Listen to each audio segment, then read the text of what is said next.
साहब श्री हरिनानंद की धरती सिवान से आपका स्वागत। दीदी पूछना चाहते हैं आपसे दीदी कि इसमें लिखा है, जो मैं हरिनानंद पाठ है उसमें अंतिम पेज में लिखा है, शिव का गुरु होना बुद्धात्मक है, बगात्मक नहीं। वह गुरु सत्ता बुद्धि जनित विचारों को बुद्धि में रूपांतरित करती है। मस्तिष्क में उत्पन्न विचार भाव रूप लेकर हृदय का पक्ष बनते हैं।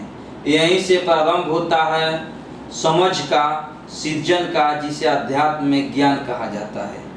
शिव स्वयं ज्ञान और विद्या के तीर्थ है। विद्या तीर्थे महेश्वरम। आखिर इसे कहने का मतलब क्या है?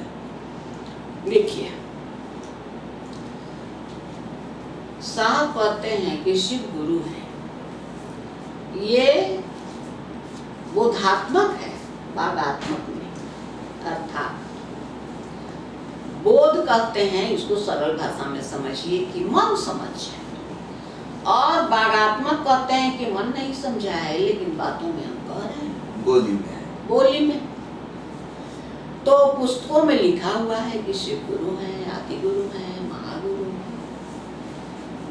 लोग पढ़ते हैं, जानते हैं, सुनते हैं, एक दूसरे से कहते भी हैं, चर्चाओं में भी कहते हैं, लेकिन लोगों का मन नहीं समझा।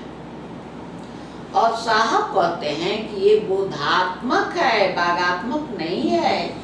यानी ये केवल बोली में या बातें करने के लिए नहीं है, ये बोध में उतर जाए, हमारा आपका मन समझ जाए कि शिव मेरे गुरु, तो कहा जाएगा कि ये बोधात्मक हो गया। अभी तक बागात्मक। और हम आप जब शिव को गुरु मानते तो साहब बराबर कहते हैं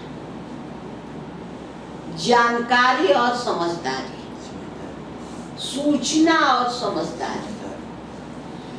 तो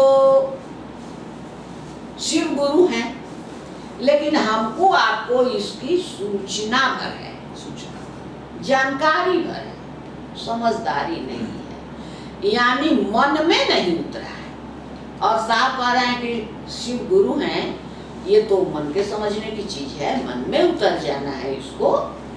मन कहने लगे कि शिव मेरे गुरु हैं, ये केवल बोलने की बात नहीं है।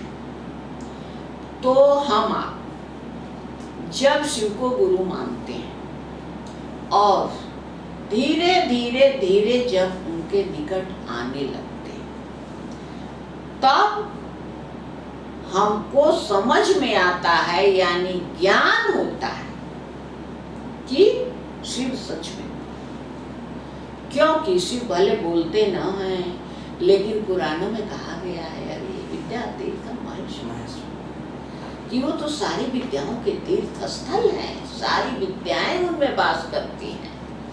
तो हम आप जब अभी तक जो जानते हैं कि शिव गुरु हैं, केवल जानते हैं, जैसे जैसे उनके निकट जाएंगे ये समझ पैदा हो जाएगी। केवल जो मुंह कह रहा है ये मन कहने लगेगा। यही साहब समझाना चाहते हैं कि केवल ये मुंह से कहने की बात नहीं है, ये मन को समझने की बात है, बोधात्मक है।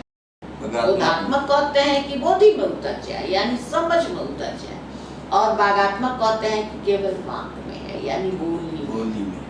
यही बात समझाना चाहते हैं।